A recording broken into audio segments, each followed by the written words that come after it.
अगर आप YouTube पे सर्च करते हैं कि आलू की सब्जी कैसे बनाएं या भिंडी की सब्जी कैसे बनाएं, तो आपको बहुत सारी वीडियोस दिखाई देंगी और उनमें जो टॉप वीडियोस दिखाई देंगी ना आपको, उन पे मिलियंस में व्यूज होंगे। 25 मिलियन, 50 मिलियन, 100 मिलियन। क्या आप जानते हो 1 मिलियन अगर आपकी बड़ी वीडियो पे, यानी जो आपकी लॉन्ग फॉर्मेट वाली वीडियो होती है, उस पर 1 मिलियन अगर व्यूज हैं, तो लगभग उससे जो क्रिएटर है जिसने वीडियो बनाई है 1 लाख रुपए की अर्निंग करता है। फिक्स नहीं है, इससे ज्यादा भी हो सकती है और इससे थोड़ी बहुत कम भी हो सकती है। ये मैंने आपको सिर्फ एक जनरल आइडिया दिया है। तो एक कुकिंग की वीडियो से अगर इतनी अच्छी अर्निंग हो सकती है, तो क्यों हम घर बैठे कुकिंग का चैनल स्टार्ट नहीं कर सकते। हम में से ज़्यादातर महिलाएं डेली कुकिंग करते हैं, तीनों टाइम कुकिंग करते हैं, और कई महिलाएं तो ऐसी हैं जिनको कुकिंग का शौक होता है, मतलब उनको अच्छा लगता है खाना बनाना। तो अगर आप भी घर बैठे अर्निंग करना चाहते हैं, तो डेली का जो आप खाना बनाते हो ना, उससे ही आप अर्निंग कर सकते हो। अब यहाँ पे बात आती है कि भाई कुकिंग का चैनल स्टार्ट करने के लिए हमें किन किन चीज़ों की ज़रूरत पड़ेगी। एक्चुअली ये सवाल पता है कहाँ से आता है, कुछ लोगों को ऐसा लगता है कि यूट्यूब पे वीडियो बनाने के लिए बहुत सारा तामझाम चाहिए, बहुत सारे कुछ इक्विपमेंट्स चाहिए, तब जाके हमें ये चैनल हमारा स्टार्ट होगा। तो देखिए, मैं आपको ये डाउट क्लियर कर देती हूँ, ऐसा कुछ भी नहीं है।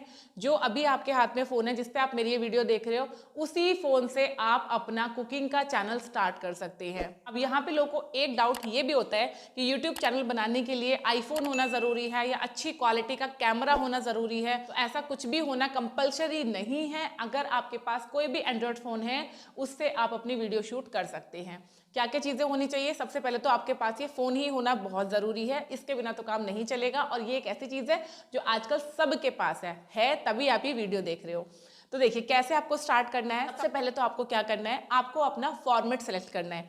आपको किस फॉर्मेट में वीडियो बनानी है, शॉर्ट फॉर्मेट में या लॉन्ग फॉर्मेट में। ये क्या होता है, शॉर्ट फॉर्मेट में शॉर्ट्स वीडियो होती है जो कि 1 मिनट से कम की वीडियो होती हैं, इनमें अर्निंग कम होती है। एक होती है लॉन्ग फॉर्मेट वीडियो जो 1 मिनट से लगा के कितने भी आगे आप लंबी वीडियो क्रिएट कर सकते हैं। शॉर्ट फॉर्मेट जब आप वीडियो बनाएंगे तो आपका जो कैमरा है, जो फ़ोन है, वो इस तरीके से होना चाहिए। लॉन्ग फॉर्मेट जब आप वीडियो बना रहे हैं तो आपको अपना फ़ोन इस तरीके से रखना है, ऐसे लैंडस्केप में। ठीक है, पहली चीज़। दूसरा, जब भी आप वीडियो शूट करें, कभी भी आप फ्रंट कैमरा से, जो ये सामने वाला कैमरा होता है ना जिससे हम सेल्फी लेते हैं, इससे आपको वीडियो शूट नहीं करनी है। हमेशा आपको अपने बैक कैमरा से वीडियो शूट करनी है। क्यों? वो इसलिए क्योंकि किसी भी फ़ोन को जब आप लेते हैं ना, तो हर फ़ोन का जो बैक कैमरा होता है, इसकी क्वालिटी बेटर होती है आपके फ्रंट कैमरा से। तो आपको फ्रंट कैमरा यूज़ नहीं करना है, बैक कैमरा यूज़ करना है। यहाँ पे सवाल आता है कि भाई वीडियो कैसे शूट करनी है।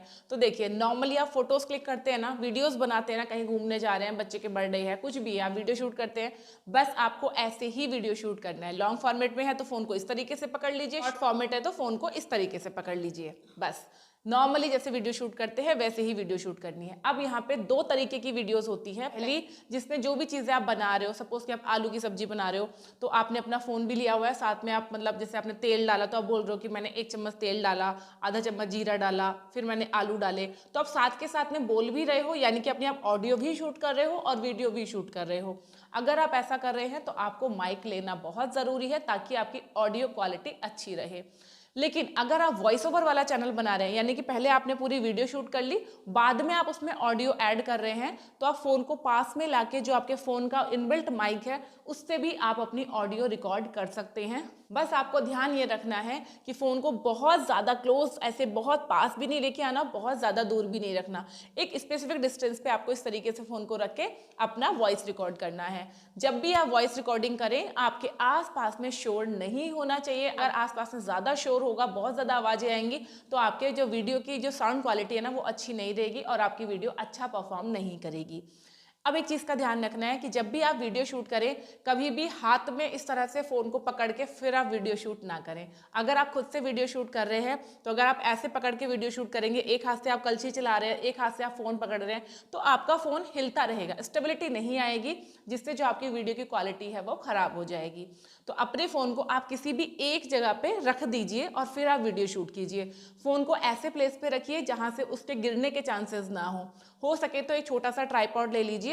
जैसे ये मेरे पास में एक ट्राइपॉड है, ये आपको बड़े आराम से किसी भी ऑनलाइन ऐप पे, अमेजॉन, फ्लिपकार्ट, कहीं पे भी आपको बड़े आराम से 600-700 रुपए का इस तरह का ट्राइपॉड मिल जाएगा।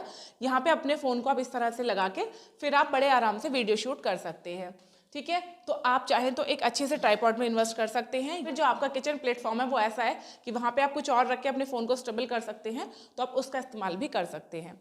ठीक है। तो यहाँ पे आपको स्टेबिलिटी का ध्यान रखना बहुत जरूरी है। हो सके तो वीडियो को रिकॉर्ड करने के लिए किसी की हेल्प ले लीजिए, क्योंकि जब आप खुद से वीडियो रिकॉर्ड करते हैं ना, तो आपको ये भी देखना पड़ता है कि जो भी आप उसमें रिकॉर्ड करना चाहते हो वो आपके फ्रेम में आ भी रहा है या नहीं आ रहा है। कहीं ऐसा तो नहीं कि आपके फ्रेम से वो चीज़ बाहर निकल गई, क्योंकि दोबारा फ्रेम में नहीं लाई जा सकती। अगर एक्स्ट्रा फ्रेम आ गया उसको आप क्रॉप तो कर सकते हो, लेकिन अगर कोई चीज़ आपके फ्रेम से बाहर चली गई, दोबारा फ्रेम में नहीं आ सकती, तो आप किसी और की हेल्प लीजिए जो कि आपके कैमरे पे ध्यान रखेगा और आप अपना पूरा ध्यान अपने कुकिंग पे रखिए। बहुत ज़्यादा मुश्किल नहीं है, नॉर्मल जैसे वीडियो रिकॉर्ड करते हैं वैसे ही आपको पूरी वीडियो को रिकॉर्ड कर लेना है। जितना हो सके ज़्यादा से ज़्यादा वीडियो रिकॉर्ड कीजिए। यानी कुछ लोग क्या करते हैं ना, वीडियो रिकॉर्ड करते हुए कट बहुत लगाते हैं, थोड़ा सा कुछ किया काट दिया, फिर थोड़ा कुछ किया फिर से आपने वीडियो पॉज कर दी या बंद कर दी। वो नहीं करना। अगर आपका कोई भी आइटम है जो भी आप कुक कर रहे हो वो 25 मिनट या 30 मिनट में बन रहा है, तो कोशिश करो उसको पूरे का पूरा रिकॉर्ड करो, ताकि आप हर चीज़ को बारीकी से अपनी वीडियो में बता सको। जब भी आप अपनी किसी भी रेसिपी को शूट कर रहे हैं तो ध्यान रखना कि आपके किचन में या जहाँ पे भी आपका स्टोव है वहाँ पे लाइट अच्छा होना चाहिए। अगर लाइटिंग अच्छी नहीं होगी तो आपकी जो वीडियो की क्वालिटी है वो अच्छी नहीं होगी। इसके लिए आप बहुत सिंपल सा कर सकते हो कि अगर आपके किचन में 2 लाइट्स लगी हुई हैं तो आप 4 या 5 लाइट का इस्तेमाल कर सकते हैं, या कुछ एक्स्ट्रा लाइट उस पर्टिकुलर टाइम के लिए आप ऑन करके अपनी वीडियो को रिकॉर्ड कर सकते हैं। अगर उस वक्त आपके किचन में लाइट की कमी है, लाइट नहीं है, तो एडिटिंग के टाइम पे आप उसकी लाइटिंग को थोड़ा सा इन्हेंस कर दीजिए, ताकि जो भी आप कुक कर रहे हैं, बना रहे हैं, वो दिखने में अच्छा लगे। क्योंकि जो भी डिश आपके दिखने में अच्छी लगेगी लोग उसी को ही पूरा देखेंगे और बनाना चाहेंगे। जब वो आपकी बताई हुई रेसिपी को बनाएंगे, रिजल्ट अच्छा आएगा, तो वो आपकी आगे की जो रेसिपीज आने वाली है लिए भी आपको फॉलो करेंगे। कुकिंग की वीडियो बनाते वक्त एक चीज का और ध्यान रखना है, वो है हाइजीन, साफ सफाई। जी हाँ, आप जो भी बर्तनों का इस्तेमाल कर रहे हैं, जो भी आप प्लेटफॉर्म का इस्तेमाल कर रहे हैं, वो साफ सुथरा होना चाहिए। अगर आप बहुत गंदी जगह पे वीडियो बनाते हैं, बर्तन आपके साफ नहीं है, सब कुछ ऐसे मैशी सा है, तो वो दिखने में अच्छा नहीं लगता और जो लोग हैं ना वो आपको फॉलो नहीं करते। उनको ऐसे लगेगा कि यार आप तो मतलब खुद ही इतने मैसी हो, खुद ही कुछ नहीं आता, आप खुद इतने ज्यादा मैशअप हो रखे हो, तो आप दूसरों को क्या सिखाओगे। तो हमेशा अपनी रिकॉर्डिंग स्टार्ट करने से पहले अपना गैस का चूल्हा और जो भी आपका प्लेटफॉर्म है, बर्तन, सब कुछ अच्छे से क्लीन अप कर लीजिए। जो भी आपकी वीडियो में चीजें इस्तेमाल होने वाली है, सपोज कि आपको कुकर का इस्तेमाल करना है, कलछी का इस्तेमाल करना है, ये जो भी मसाले आप इस्तेमाल करने वाले हैं, जो भी सब्जी या दालें आप इस्तेमाल करने वाले हैं, सब कुछ आपको अपने आस पास में निकाल के पहले ही रख लेना है, फिर आप वीडियो शूट कीजिए। क्योंकि अगर आप ऐसा नहीं करते हैं तो आपको बहुत ज़्यादा टाइम लगता है, क्योंकि बार बार आपको चीज़ लेने के लिए जाओगे, कभी कोई चीज़ धोने के लिए जाओगे, कभी कोई दाल ढूंढने के लिए जाओगे, उसमें आपका बहुत ज़्यादा टाइम चला जाएगा और ये आपको इरिटेट कर देगा। तो आपकी डिश के लिए जो भी चीज़ें आपको चाहिए उनको आप पहले से प्रिपेयर करके रखिए, फिर आपकी जो रिकॉर्डिंग है वो ईजी हो जाएगी।